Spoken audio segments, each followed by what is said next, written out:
Mic Drop Moments is sponsored by Grow Radio. Want to launch your own podcast? Grow Radio are here to help. Grow Radio has launched and supported countless podcasts, and they'd love to do the same for you. Just hit record and they'll handle the rest. No editing stress, no technical faff, just a great podcast released when you want. Need a little extra support? Grow Radio's workshops and courses make getting started easy. Let's bring your podcast to life. Message Grow Radio on social media or reach out to Gary Jones, the founder of Grow Radio. Let's make this happen. Welcome to Mic Drop Moments, and this week I'm chatting to Sarah White. Sarah White, Branding and Visibility. Tell us who you are, what you do, Sarah. Hi, Sandra. Thanks for having me on. So that's what I do. I help small business owners to get more confident about putting themselves out there. So it's about building their brand identity, but it's about actually injecting who they are into their business and feeling more comfortable about shouting about that. I particularly work with people that naturally find that uncomfortable. They don't enjoy being the center of attention. And that's kind of my background as well. So it's helping people to get out of their own way and tell the world how amazing they are. Well, we're going to talk a little bit more about that and what business growth means to you. And I think business growth, visibility and branding play a huge part in that. But I want to know more about you, Sarah, first. And I know that you were a photographer in a previous life. I know that you've done other things. Tell us a little bit about your journey and how you got to be where you are today. Oh, yeah. So the photography I started out as a family photographer, and it was a means to an end, really, because my life had gone a bit crazy. My husband left when I was pregnant with my first daughter. And so I was trying to rebuild our lives, really. And so family photography felt like something I knew I was good at it. I'd always been interested in art and all of that kind of stuff. And photography was something I could do. And it was flexible. It was a nice thing to do. But over time, I didn't know anything about business growth. I didn't know how to run a business. So I was really struggling. And then I started to work with a few business owners doing a little bit of brand photography.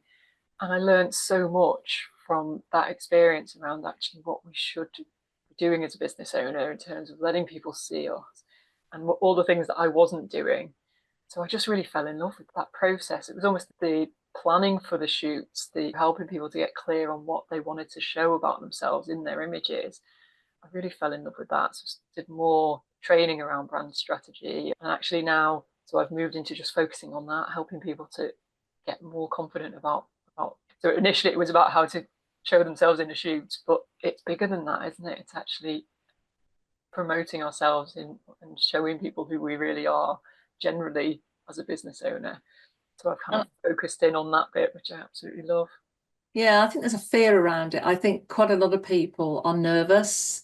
I remember when I was going for my first brand shoot and I said, well, I'll book it. And then I postponed it and postponed it. Because I just wanted to lose a stone. I just wanted to get my hair done, or I just wanted to. There was always, wait till I come back from holiday so I've got a tan. Or I pushed this brand shoot further and further down the line. And my photographers were great. And I've done it twice. My photographers were great. And they said, there'll never be a right time. We'll just do it because the photos will represent you. Why do you want to represent somebody you're not? Exactly. And it's that confidence piece. Yeah. And it's not that I'm vain or anything like that. And I've got used to it now. I enjoy the photography now. But it's getting over that hurdle, because for business growth, you've got to grow your audience. And one of the strategies to grow your audience is being visible, which is what we both talk about. And I think so many people are frightened to put themselves out there. What do you think are the main causes of that? I think, and as you say, it's that fear. People put it off for the shoot, but also generally about putting themselves out there, don't they? And it's often people really struggle with the idea of being judged, about being, when it doesn't come naturally. We're kind of conditioned most of our lives to, all through school, to fit in and be the same as everyone else. And then we're told as a business owner, you've got to stand out, you've got to differentiate yourself. And a lot of people find that really difficult because it doesn't come naturally. So yeah, it's the thought, the worries about being judged, what other people will think, people often that actually really don't matter, people used to know and all of that kind of stuff. Yeah. And the worry of being disliked. Nobody actually wants to be disliked by people, but if you put your head above the parapet, you're gonna be potentially disliked by some people that we're never going to be for everyone. So it's things like that. And it's also not wanting to come across as somebody who brags about what they do. And again, it's not British, is it? It's not, it doesn't come, it's not in the way that we're raised. So yeah, there's a whole lot of fear. People worry about being trolled. And there's also fear of success as well. Helping people to step into their, you do this too, to kind of own their expertise and be seen as the go-to person. That actually holds a lot of fear as well, because if people caught out, if there's the whole imposter syndrome thing, we all think that somebody else is going to catch us out and that we don't really know our stuff. And of course we absolutely do, but people worry about, actually, the more I show up, the more people might find or might judge me or might ask me questions that I don't know the answers to. So yeah, there's a whole load of things that I help people to work through to try and It's almost you've got to be able to, especially when you're running a small business, you've got to be prepared to put yourself out there, put your head above the parapet. And it's almost as if you aren't genuine and authentic and you can't do what you say you can do, why wouldn't you? Why wouldn't you put yourself out there? Because no one's going to catch you out. Because I always say nobody owns your story. Nobody's got your backstory. Nobody does it the same way as you do it.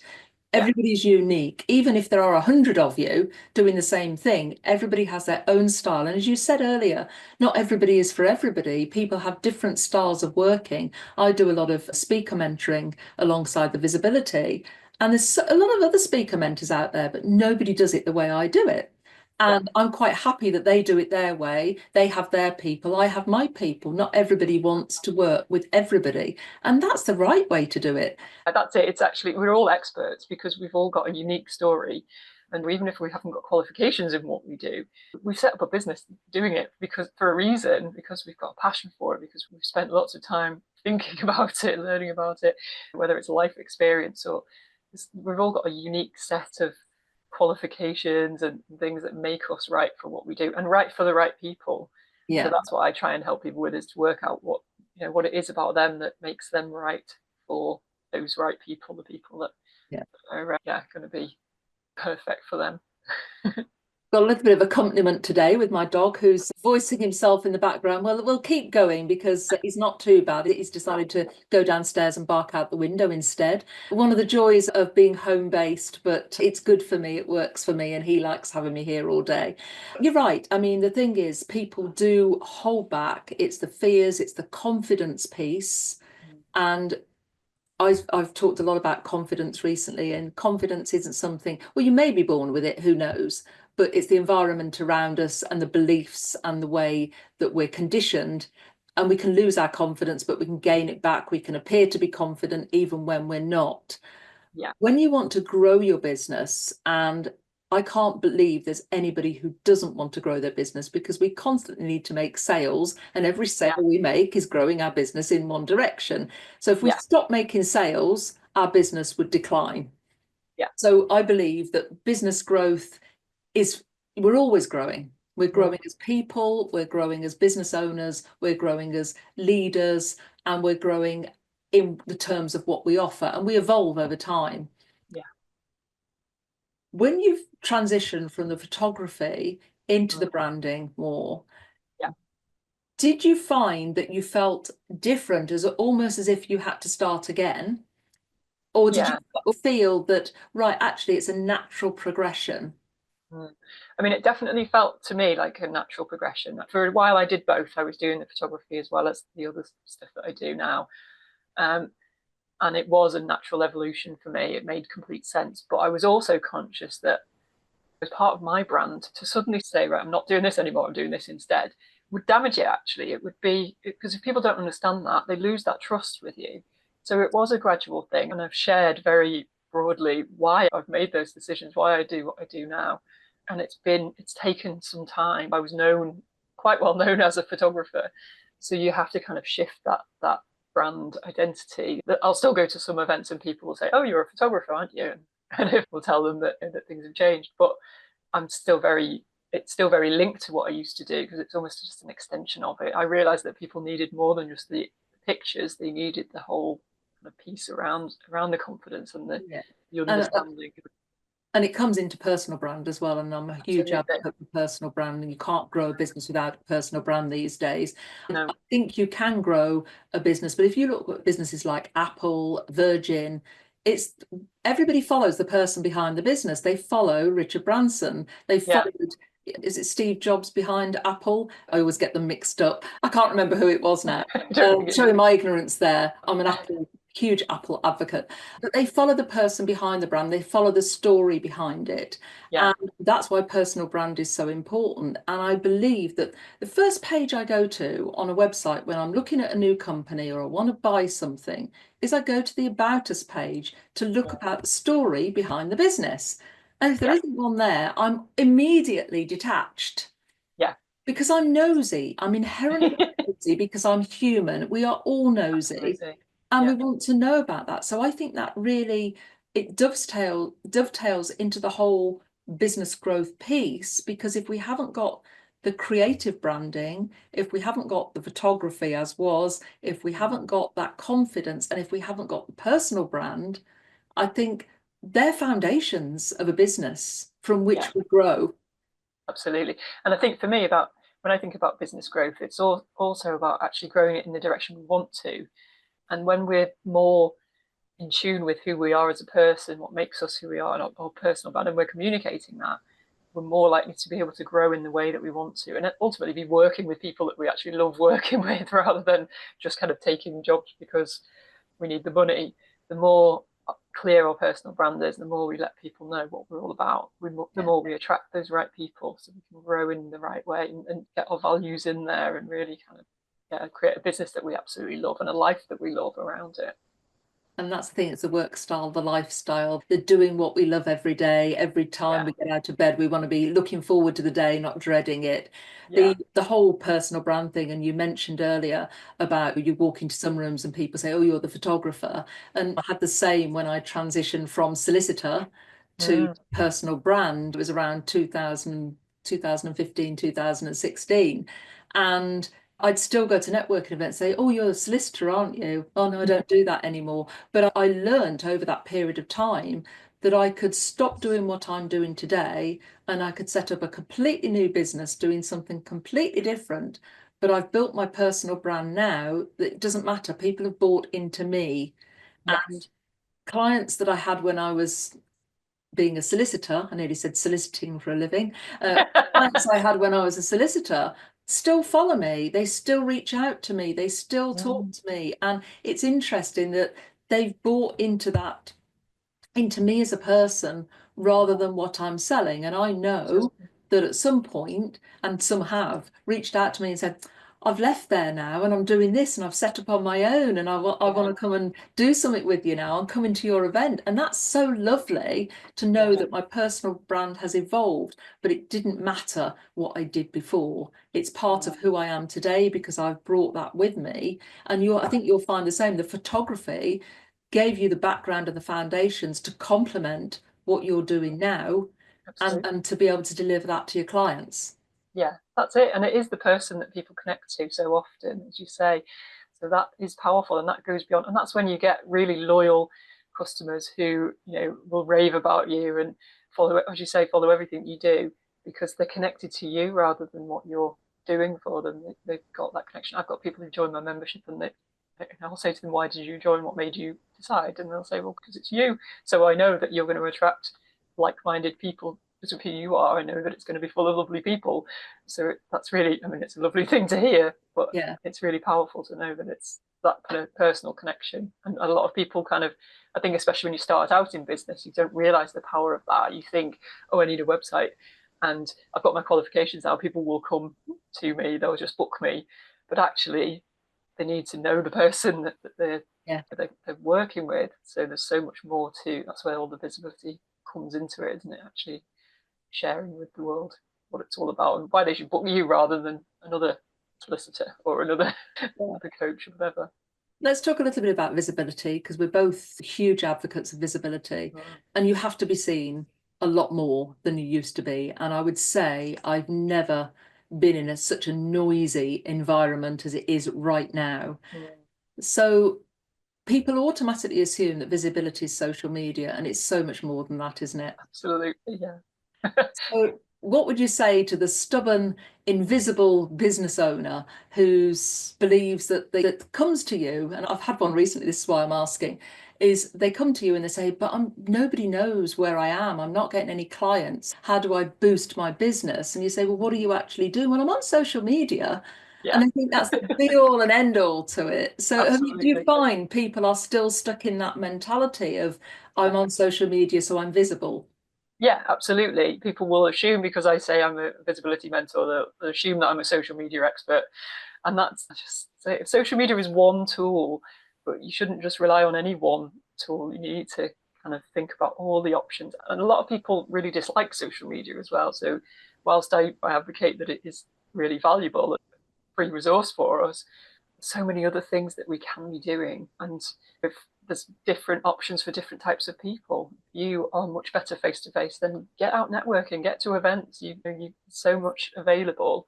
If you prefer writing, I mean, I always encourage people to show pictures and videos as much as they can, but some people do love consuming written content. So blogging could be an option for you. Get yourself in the press, get down in your local paper or whatever. There's so many options, and people do really forget that. So yeah, one of my big things is about empowering people, and also that you don't have to do it all, and you don't have to be on all social media platforms. Just because some people say you have to be on TikTok and you have to be here and you have to do this, there's so many competing messages. You've got to find the ones that are right for you and do them well, rather than spreading yourself too thin. It's quality over quantity. It's the jack of all trades, master of none, isn't it? Exactly. It's that scenario where you feel you've got to be everywhere, but actually, if you're strategic about it and you've got a visibility strategy behind you, actually, you only need to be where your ideal clients will see you. Exactly. Yeah, And it's not about being visible everywhere, is it? And to and everyone. if your ideal clients are all within a 5 mile radius of where you live and what you do is based on your locality, there is no point going to networking events that are 50 miles away. And I can't understand this sometimes. People say to me, oh, I'm trying to go to this and I'm going to that. And they go to the opening of an envelope. But actually, all their client base is on their doorstep. And you think, why aren't you exploring that? Yeah. And it's about, where are they looking for help? People who need you. What are they doing? Is it doctor's surgeries where they find a leaflet? Is that where they need to find you? You've got to think about where they are looking for help, and it's different depending on your business as well. For us, we're both business to business. So networking, we're automatically meeting other business owners. If your clients aren't business owners, then it gets a little bit more tricky. So you have to really think about, where are they going to be? Where are they looking for help, and make sure that you're putting yourself there. Yeah, as I said to a gardener recently, he says, where should I be? I says, well, you don't want to be on LinkedIn because nobody's going to find you there. Unless they live right by you, that they're not going to know. So yeah, there's definitely places you need to be and places you don't need to waste your time or your money on. I'm dying to ask you, do you still pick up the camera? I do a little bit, yeah. I've actually just recently kind of cancelled my insurance from a business point of view for the photography, which was a big step. But yeah, I do, and I'm actually quite enjoying taking pictures for pleasure again. And I love taking pictures of my family. That's where it all started, really, taking pictures of my little baby when that's where business idea came from. And now they're not babies anymore, they're 16 and 11. But I love taking pictures of them when they let me. So I do, but not as much as I was. And our phone cameras are so good now, aren't they? We've got them with us everywhere. So I still take lots of pictures. Yeah, I often speak to a lot of photographers and I say to them, do you still pick up your camera? Because what it often starts out as a hobby is then turned into a business. And sometimes you can fall out of love with the hobby that you've had because it's become that almost you've done it, you've been there, you don't want to do it anymore. And then how do you go back to that hobby? So you have to almost fall in love with it again. And I've gone through, my hobby was watching football, and then I worked for the football club. So I fell out of love with my football club, and it's taken me a year to recover. And now I feel as if I want to go back to it can become my hobby again. And I think it's so hard to do that when you've had a business that you've loved, but you've decided, and that must have been really difficult, cancelling the insurance. I remember when I stopped being a solicitor and I came off the roll through choice. Yeah. That was pressing that button to submit the Yeah. application to come off the roll. I think, Yeah. cancelling my insurance and all that. It's a big step. Yeah, and I do feel guilty because some of my past clients will say, "Oh, can we do another shoot?" And I have to kind of say, "Well, no, I'm not." But I do know amazing photographers as well, so it's great to be able to direct people to Yeah. people. Well, sadly, we're coming to the end of our chat together, but I always invite my guests to leave the audience with a piece of advice, a top tip, or a piece of wisdom. And I call it your mic drop moment to leave us on. So, what would yours be? I mean, I think it links to everything we've said. I always say that you can have more impact just by being yourself. So linking into knowing who you are is the first step, and actually communicating that, just being true to who you are, you will attract more of the right people, you will connect with people, and it's powerful. It's freeing as well. Lovely thing to finish there. I was just about to have a coughing fit. So I think on that note, today I've been chatting to Sarah White. Thank you, Sarah. It's been great to talk to you. Thank you, I've really enjoyed it.